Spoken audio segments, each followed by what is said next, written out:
আসলে সাহাবায়ে ইকরাম তো তাদের ভিন্ন কোনো মাযহাব মানার তো কোনো প্রশ্নই আসে না, কারণ ওই সময় তারা এমন সৌভাগ্যবান আল্লাহর প্রিয় বান্দারা, তারা রাসূল পাক সাল্লাল্লাহু আলাইহি ওয়াসাল্লামের সরাসরি সান্নিধ্যে পেয়েছেন।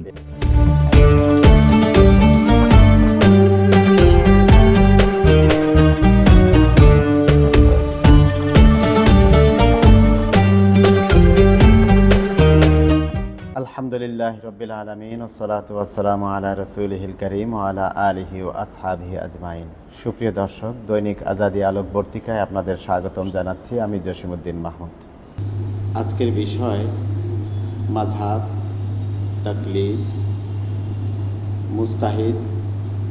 এই বিষয়ে আলোকপাত করার জন্য আমাদের স্টুডিওতে উপস্থিত আছেন চট্টগ্রামের বিখ্যাত দ্বীনি শিক্ষা প্রতিষ্ঠান মাদ্রাসায়ে তৈয়বিয়া সুন্নিয়া ফাজিল ডিগ্রি মাদ্রাসার সম্মানিত অধ্যক্ষ, প্রখ্যাত আলেম দ্বীন, লেখক, গবেষক, অনুবাদক, সংগঠক, খতিব আল্লামা বদিউল আলম রেজভী মদ্দাজিলুল আলী। আসসালামু আলাইকুম। আমাদের বিষয় আজকে মাযহাব সম্পর্কে আমরা আপনার কাছ থেকে জানব। মাযহাব এবং তরিকা, আবার তকলিদে শখসি, ইতাআত বা ইত্তেবা, এই বিষয়গুলোকে আপনি কিভাবে ব্যাখ্যা করবেন? ধন্যবাদ আজাদী আলোকবর্তিকার আজকের এই গুরুত্বপূর্ণ অনুষ্ঠানের বিজ্ঞ উপস্থাপক একটি চমৎকার গুরুত্বপূর্ণ বিষয় অবতারণা করেছেন। মাযহাব, তরিকা, মুস্তাহিদ বিষয়গুলো ইসলামী পরিভাষা এবং সমাজে, মুসলিম সমাজে বহুল প্রচলিত এই শব্দগুলো অত্যন্ত বিশ্লেষণধর্মী আলোচনার অবকাশ রাখে। সংক্ষিপ্ত পরিসরে এতটুকুই বলবো, মাযহাব শব্দটি হচ্ছে আরবি। সংক্ষেপে এর অর্থ হচ্ছে পথ চলা। এটা নিজস্ব চিন্তাধারায় অথবা স্বাধীনভাবে বিচরণের কোনো পথ নয়। এটা হচ্ছে শরিয়া বিধি অনুযায়ী কোরআন ও সুন্নাহর শাশ্বত বিধানকে সামনে রেখে, কোরআন ও সুন্নাহর নীতিমালাকে উপলক্ষ করে ইসলামী যারা মুস্তাহিদ গবেষক কর্তৃক অনুসৃত নীতিমালার আলোকে তাদের উদ্ভাবিত পন্থা এবং তাদের উদ্ভাবিত পন্থার অনুসরণে পথ চলা, শরীয়তের বিভিন্ন জটিল কঠিন মাসালার সূক্ষ্ম বিষয়াদি নিয়ে কোরআন সুন্নাহর আলোকে তাদের গবেষণালব্ধ যেই বিশ্লেষণধর্মী সমাধান, সেটার আলোকে, তাদের উদ্ভাবিত গবেষণার আলোকেই ইসলামের যেই সহজ সরল পথ, মুসলিম মিল্লাতের সিরাতুল মুস্তাকিমের যে পথ, সেটাকেই মূলত, এটা ভিন্ন কোনো পথ নয়। কোরআন সুন্নাহর আলোকে অনুসৃত সিরাতুল মুস্তাকিম যেটা, সেটাকে আমলীভাবে সহজ পদ্ধতিতে মুসলিম সমাজে উপস্থাপনার যে প্রয়াস, সেটাই হচ্ছে মাযহাব। মক্কা শরীফে দেখা যায় প্রায় 30-35 রকমের নামাজ হয়। এখন মাযহাব মূলত আসলে কয়টি ছিল এবং চারটাতে কিভাবে এসে সীমাবদ্ধ হলো? আসলে ওই ইসলামে প্রথমে কুরুনে সালাসার পরে, কুরুনে সালাসা সর্বোত্তম 3 যুগের পরে সাহাবায়ে ইকরাম, তাবিন, তবে তাবিনের পরবর্তীতে অসংখ্য মাযহাবের আবির্ভাব ঘটেছে। সর্বশেষ প্রায় 300 মাযহাবের আপনার বিভিন্ন গবেষণায় দেখতে পাওয়া যাচ্ছে, কিন্তু সর্বশেষ ওটা বিশ্বব্যাপী আপনার কোরআন ও সুন্নাহর যেই নিখুঁত এবং সঠিক উদ্ভাবিত জটিল কঠিন মশালাগুলোর সুষ্ঠু সমাধানের লক্ষ্যে যাদের গবেষণালব্ধ, যাদের অবদানগুলো সর্বত্র স্বীকৃতি পেয়েছে, এবং প্রতিষ্ঠা লাভ করেছে। এই ধরনের মযহাব সর্বশেষ এখন গোটা বিশ্বব্যাপী 6টিতে সীমাবদ্ধ এবং এটা স্বীকৃত। এক্ষেত্রে যিনি ইসলামী ফিকহশাস্ত্র, যেটা কোরআন সুন্নাহর নির্যাস, অর্থাৎ যাকে ইসলামী ফিকহশাস্ত্রের উদ্ভাবক বলা হয়, যিনি কোরআন সুন্নাহর নির্যাসকে বিভিন্ন জটিল কঠিন মশালার সুষ্ঠু এবং সঠিক সমাধানকল্পে যিনি প্রথমে ইসলামী ফিকহশাস্ত্রের উদ্ভাবন করেছেন, হযরত ইমামুল আইম্মা ইমাম আযম আবু হানিফা রাহমাতুল্লাহি আলাইহি, বাগদাদের কুফা নগরীতে যার জন্ম, যিনি ইসলামী ফিকহশাস্ত্রের প্রথম উদ্ভাবক। এর পরবর্তী 80 হিজরিতে তিনি জন্মগ্রহণ করেছেন, 150 হিজরিতে তিনি ইন্তিকাল করেছেন। তিনি এমন বিশেষত্বের এবং শ্রেষ্ঠত্বের অধিকারী ছিলেন। তিনি চার মযহাবের মধ্যেই তিনি একমাত্র যিনি সাহাবীদের সান্নিধ্য পাওয়ার সৌভাগ্য অর্জন করেছেন। এই জন্য তাকে তিনি হযরত আনাস ইবনে মালিক রাদিয়াল্লাহু তাআলা আনহু সহ অসংখ্য সাহাবাদের তিনি সাক্ষাৎ পেয়েছেন, হাদিস বর্ণনা করেছেন এবং এই কারণেই তিনি তাবিঈর মর্যাদায় অভিষিক্ত। তিনি পরেই হযরত ইমামে শাফি রহমতুল্লাহি আলাইহি ইসলামী বিশ্বে শাফি মযহাব প্রসিদ্ধ একটি মযহাব হিসেবে স্বীকৃতি লাভ করেছে।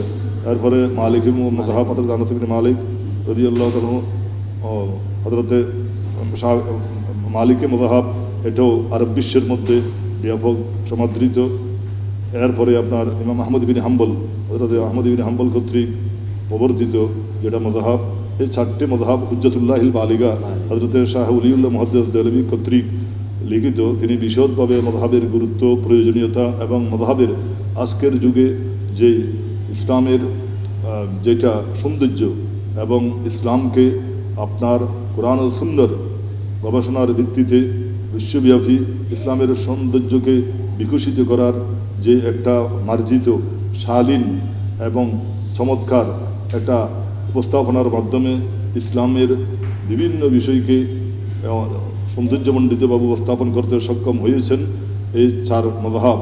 এই কারণে গোটা বিশ্বের মধ্যেই আসলে সাহাবায়ে ইকরাম তো তাদের ভিন্ন কোনো মযহাব মানার তো কোনো প্রশ্নই আসে না, কারণ ওই সময় তারা এমন সৌভাগ্যবান আল্লাহর প্রিয় বান্দারা, তারা রাসূল পাক সাল্লাল্লাহু আলাইহি ওয়াসাল্লামের সরাসরি সান্নিধ্যে পেয়েছেন। তো আর ওই সময় সরাসরি ওহী নাজিল হচ্ছে। তারা যে কোনো বিষয়ের সমাধান হুজুর সাল্লাল্লাহু আলাইহি ওয়াসাল্লাম থেকে সাক্ষাতের মাধ্যমে সরাসরি গ্রহণ করতেন। সেই ক্ষেত্রে অন্য কোনো কারো মন্তব্য বা কারো কোনো প্রদত্ত সমাধানের অনুসরণ করার কোনো প্রশ্নই আসে না। তারা যেহেতু শরীয়তের মূল উৎস যিনি, শাহরে আলাইহিস সালাম, যিনি শরীয়তের প্রবর্তক, যার আনুগত্য করার জন্য আল্লাহ নির্দেশ করেছেন নাতিউল্লাহ ওয়া আতিউর রাসূল ওয়া উলিল আমরি মিনকুম, আনুগত্য করো আল্লাহর, আনুগত্য করো রসুলের। সুতরাং রসুলের সরাসরি শরণাপন্ন হয়ে রসুল থেকেই তারা সমাধান নিতেন। এক্ষেত্রে এটাও কিন্তু রসুলের অনুসরণ। মাযহাবের ইমামগণ তো উলিল আমরের ভিতরে পড়ে, জি। এখন তারা উলিল আমরকে অস্বীকার করতে চায় কিভাবে? এটা এই আমাদের প্রশ্ন হচ্ছে এটাই যে তারা বলে মানে কোরআন সুন্নাহর অনুসরণই যথেষ্ট। তো আমরাও তো বলি কোরআন সুন্নাহই হচ্ছে মুক্তির সনদ, কোরআন সুন্নাহর অনুসরণই যথেষ্ট। আর ওই কোরআনের মধ্যেই রয়েছে ওয়া উলিল আমরি মিনকুম। উলিল আমরি মিনকুমের ব্যাখ্যায় তাফসীর বিশারদগণ বলেছেন যে যারা কোরআন ও সুন্নাহর আপনার নির্যাসগুলো, কোরআন ও সুন্নাহর আহকামগুলো বের করার যোগ্যতা রাখেন, তারাই হচ্ছে আপনার উলিল আমরে।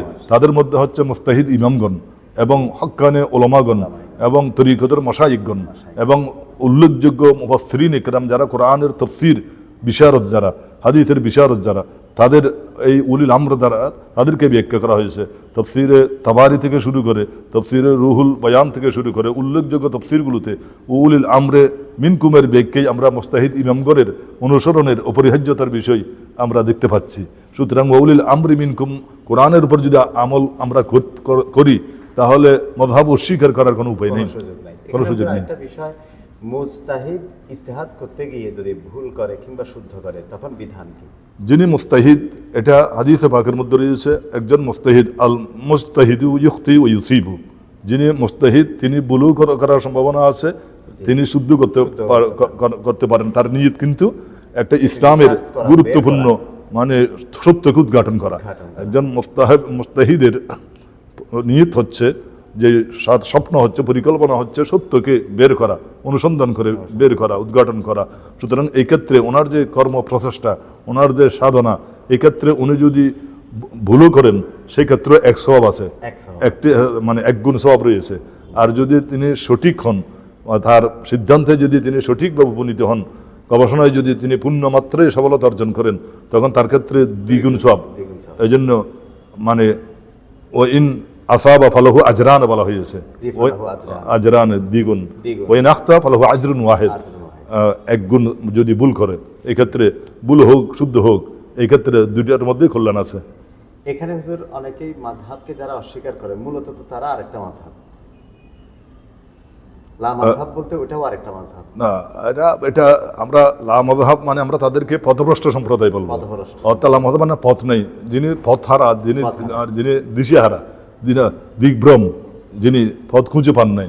যে আমাদেরকে মাযহাবের ইমামগণ ইসলামের অনুষ্ঠিত একটা নির্দেশনা দিয়েছেন, পথ চলার একটা মানদণ্ড দিয়েছেন। তো এটা থেকে বিচ্যুত হয়ে যারা আপনার তো লা মাযহাব মানে যিনি অর্থাৎ যিনি চোখ থাকতেও চোখ থাকতেও পাচ্ছেন না, তো উনি আসলে হতভাগা। উনি আসলে বলেছেন, এই জন্য তাফসীরকাররা বলেছেন ওনারা পথভ্রষ্ট। তো আমরা এই ভাষায় বলতে পারি ওনারা নিঃসন্দেহে পথভ্রষ্ট। যারা ইমাম আজমের মতো এবং ইমামে শাফি রহমতুল্লাহের মতো বিশ্ববরেণ্য মযহাবদের ব্যাপারে কটূক্তি করে, তাদের মযহাবের প্রয়োজনীয়তাকে অস্বীকার করে এবং নিজেরাই ইসলামকে বোঝার জন্য অপব্যাখ্যা করে, তারা নিঃসন্দেহ পথভ্রষ্ট। এখানে মাযহাবকে যারা মানে না, তারা তো মাযহাব যারা আমাদের সামনে দিয়েছেন তাদের মতো গবেষণা করে দেখাতে পারেন না। এমনকি ইমাম আবু হানিফা রাহমাতুল্লাহির পর্যায়ে ওই গবেষণা করার যোগ্যতাও কারো আজ পর্যন্ত হয় নাই।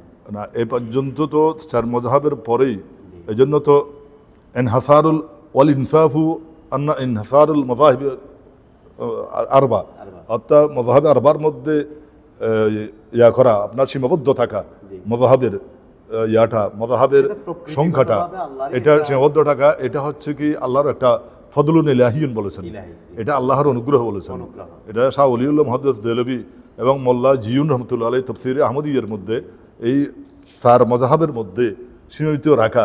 কারণ এটা এই চার মযহাবের মধ্যে ইসলামের পরিপূর্ণতা, ইসলামের মানুষের জাগতিক, আধ্যাত্মিক, পারিবারিক, ব্যক্তিগত, সামাজিক, রাজনৈতিক, অর্থনৈতিক ইসলামের পূর্ণাঙ্গ চিত্র, প্রতিটি বিষয়ের সমাধান এই চার মযহাবের মধ্যে আমলিগতভাবে অথবা এতেকাদিভাবে প্রত্যেকটা বিষয়ের আমরা, ইসলাম তো আপনার এতেকাদি বিষয়ে আপনার গবেষণার প্রয়োজন নেই, এটা তো কোরআন দ্বারা প্রমাণিত, কিন্তু আমলগত দিক দিয়ে প্রত্যেকটা বিষয়ের সমাধান এই চার মযহাবের মধ্যেই আমরা সন্ধান পাচ্ছি।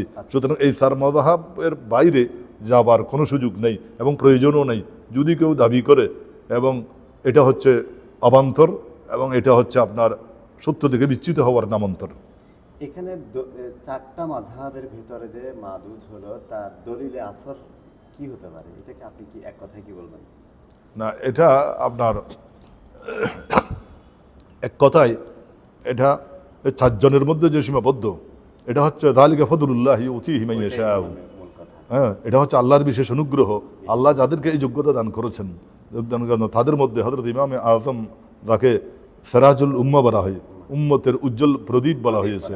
এই জন্য হযরত হুজুর সাল্লাল্লাহু আলাইহি ওয়াসাল্লামের এমনকি হাদিসের মধ্যে, মুসলিম শরীফের হাদিসের মধ্যেও হযরত সালমান ফারসি রাদিয়াল্লাহু তাআলা আনহুর বর্ণিত হাদিস দ্বারা যে ইঙ্গিত করা হয়েছে, সেখানে হযরতে লাউ কানাল ঈমান ইনদা সুরায়া লাতানাওয়ালাহু রাজুলুন মিন আবরানি ফারিস, অর্থাৎ এলম অথবা ঈমান যদি সুরায়া নামক নক্ষত্রের একেবারে আকাশের ঊর্ধ্ব জগতে যদি এলম ঊর্ধ্ব গগনে যদি চলেও যায়, আর সেই ফারস্য বংশোদ্ভূত একজন যদি পৃথিবীতে জীবিত থাকে, হ্যাঁ, সমস্ত শরীয়তের এলম মাসালাগুলো তিনি আবার দুনিয়াবাসীকে উপহার দিতে পারবেন।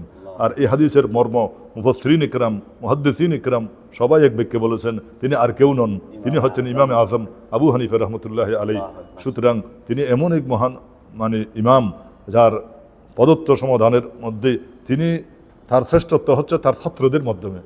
তার একজন ছাত্র ইসলামী জগতের উজ্জ্বল নক্ষত্র হযরত ইমামে মুহাম্মদ রহমতুল্লাহ আলাইহি, তার লিখিত, ওনাদের লিখিত কিতাবগুলো মূলত ওনারই প্রদত্ত নির্দেশনার নির্যাস, যেমন জাহিরি রওয়ায়েতের কিতাবগুলো আপনার আস-সাইর সগীর, আস-সাইর কবির, আল জামিল কবির, আল মকসুদ ওয়া জিয়াদা, এই কিতাবগুলো আপনার হানিফা মাযহাবের মধ্যে লিখিত কিতাবগুলো, যেমন রদ্দুল মুখতার, আপনার দুরুল মুখতার, আল ফতওয়াইল হিন্দিয়া, আল ইমাম আহমদ রাজার রহমতুল্লাহ লিখিত 30 খণ্ডের বিশাল ভলিউমে ফিকে হানাফিয়ার এনসাইক্লোপিডিয়া হিসাবে স্বীকৃত, বিশ্বকোষ হিসাবে স্বীকৃত আল ফতওয়া আর রিজভিয়া, এইভাবে আপনার আল্লামা ইবনে আবেদিনের আপনার রদ্দুল মুখতার, যেটাকে ফতওয়া শামি হিসাবে, ফিকে হানাফি কনজুদ দাকায়েক, বাহরুর রায়েক, এগুলো হচ্ছে ফিকে হানাফির এবং উর্দু ভাষায় উপমহাদেশের মধ্যে ব্যাপকভাবে সমাদৃত বাহারে শরীয়ত 20 খণ্ডের, এগুলো হচ্ছে আপনার ফিকে হানিফির উপর এক একটা